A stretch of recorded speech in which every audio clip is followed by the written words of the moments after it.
Hello अस्सलाम वालेकुम। जैसे कि शायर पसंद का एपिसोड 17 का प्रोमो जो है वो लॉन्च हो चुका है। वो बार बार फिदा को कॉल करके कहती है कि इस तरह मसले का हल नहीं निकलेगा, तुम वापस आ। जो है वो तमाम मैसेजेस सुन लेता है और उसका कोई रिप्लाई नहीं देता। यहाँ पर सनम कहती है जिस तरह से तुम मुझे टॉर्चर कर रहे हो मैं इससे भी ज़्यादा तुमसे बदला लूंगी, क्योंकि तुमने मुझे बहुत सताया है। मैं कहीं छोड़कर तुम्हें नहीं जाऊंगी और ना ही मैं तुम्हें भागने दूँ। जिस सुनकर जो है वो हंसता है, कहता है मैं क्या करूँ, अगर मैं खुद गर्ज बन जाऊंगा तो फिर मेरी मोहब्बत बहुत ज़्यादा घटिया होगी, मैं तुम्हारी ज़िंदगी को जो है वो बर्बाद नहीं कर सकता। यहाँ पर हफ्सा को मनाने के लिए जो है वो अम्माद की वालदा आती, उससे कहती है कि ऐमन जो है वो मेरे बेटे के पीछे पड़ गई है, वो उससे शादी करना चाहती है, लेकिन मैं उस जैसी लड़की को अपनी बहू नहीं बना सकती। वो बहुत ही खुदगर्ज और बहुत ही जो है ख़राब लड़की है। अगर तुम जो है अपना फैसला बेहतर कर लो तो तुम एक बेहतरीन लड़की हो, मैं तुम्हें खोना नहीं चाहती और अपने घर की बहू बनाना चाहती हूँ। मेरा बेटा बहुत अच्छा है, तुम्हें बहुत अच्छी ज़िंदगी देगा। उसकी वालदा वली बाई की भी जो है हामी होती है, इसी की वजह से हफ्सा को हामी भरनी पड़ती है। ऐमन के घर मिठाई का डब्बा लेकर जो है वो तैमूर की वालदा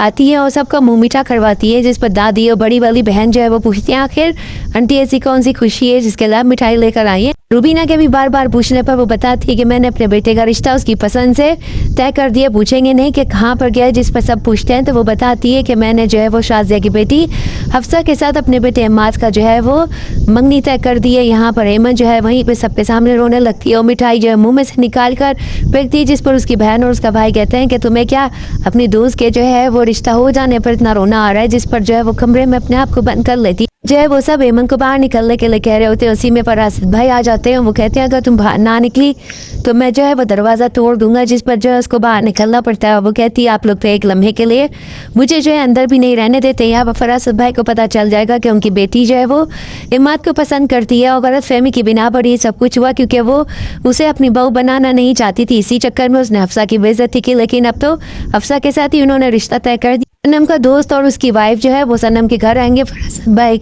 यहीं गली में खड़े होंगे क्योंकि वो तमाम मंजर जो है वो देख रहे होंगे। उन्हें तो वैसे भी घरों की टोल लेने का बहुत ही शौक है। यहाँ पर जो है माँ जो है उसके घर पर वो कूद कर आएगी, जिस पर वो गुस्से में उसे कहेगा खबरदार जो मेरी माँ को गालियाँ दी, तुमने जितने भी बुरे मैसेजेस किए हैं वो मैंने सब सुन लिए हैं। खबरदार जो तुमने आइंदा मुझसे मिलने की बात की या जो है तुमने हफ्सा के घर में जाकर जो है उसे दम करने की कोशिश भी की और मेरी माँ के लिए तो कुछ भी बोला तो मुझसे बुरा कोई नहीं होगा। जिस पर वो कहती है अब तुम मुझसे लड़ोगे उस हफ्सा को बचाने के लिए। यहाँ पर फरासत भाई जो है वो अपनी बेटी को गले लगाकर उससे सब कुछ पूछेंगे और फिर कहेंगे कि तुम फिक्र मत करो, हफ्सा के पास कौन है, तुम्हारे पास वो तुम्हारा अब्बू है, अब देखना मैं उसके साथ क्या करता हूँ।